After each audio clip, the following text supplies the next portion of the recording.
Good morning, RMS Colby College, University of Texas, and Ms. Lutz's class. This is Ms. Studer with your Red Fox Report. So, it's late in the afternoon, and I'm on my way home from that big excursion I made down into the ravine last week. And so, here I am coming out, and I just had to check out this area. I kind of call it Porcupine Grove, but it's just on the top of this little knoll, and it often has an abundance of animal sign, and I was not disappointed. So right here in front of me, I have a striped maple. Striped maple is sometimes called goosefoot. It's also called moosewood, and it's called that for a reason. You can see this is broken off here, and I don't know if I can find them. Oh, there they are. There's a couple little teeth marks right here where the moose comes and pulls this down because everything else is too high. And then once it pulls it down, I'll bring you over so you can see, it eats all the buds off the tree. So on the ends of these, all the buds have been eaten off, all of them. And there's another one right over there. You can see it did it there too. And then, as I was looking at this red maple, or this striped maple, red maple, striped maple, I was also intrigued. I looked down and oh, look, there's buck rub on this. So a buck came along, and you can see how fresh it is. Here it is. It's still got little ends, but it was probably done at the beginning of this season because this isn't super, super white, but it's definitely this season because this hasn't really scarred over yet. So you can see where the buck is like taking its antlers. And that's another sign that they make to let others know that they're here and that they're ready for them.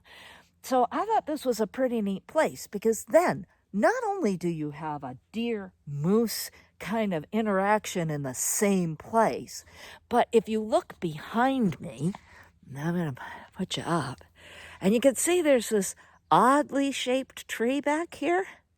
Well, that's the classic work of a porcupine.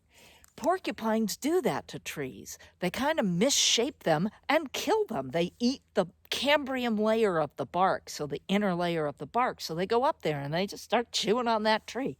This is why loggers don't like porcupines, and people who have woodlots don't like them because they kind of wreck the wood. But I think they make it look really cool. I named this place up here Porcupine Grove because there's so many trees that have what I would call classic porcupine structure. So this was pretty cool to find this on my way home. And that brings me to that idea of possibility. You know, I'm on my way home. I'm tired. It's getting dark. It's getting a little chilly too.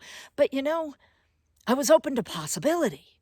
I came up here thinking, I've got enough Red Fox reports. I've done my homework. I'm all set. But then I found all this great stuff, and I was so open to the possibility. See, that's the thing. Even though you have a goal and you're like going to a certain location or a certain point or up to a certain place or learning to a certain amount, there's so much possibility on the way, even on the way back.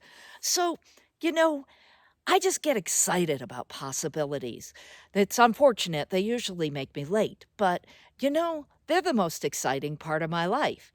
Yeah, the yellow birch was cool, but this is 3 animal interactions in one spot. That to me is a possibility. Gotta love them. So if you're thinking about your possibilities that you encounter along the way, possibilities that you encounter when you may be like down and out, possibilities, they happen all the time. You just have to be open to them. So, this is Ms. Studer with your Red Fox Report.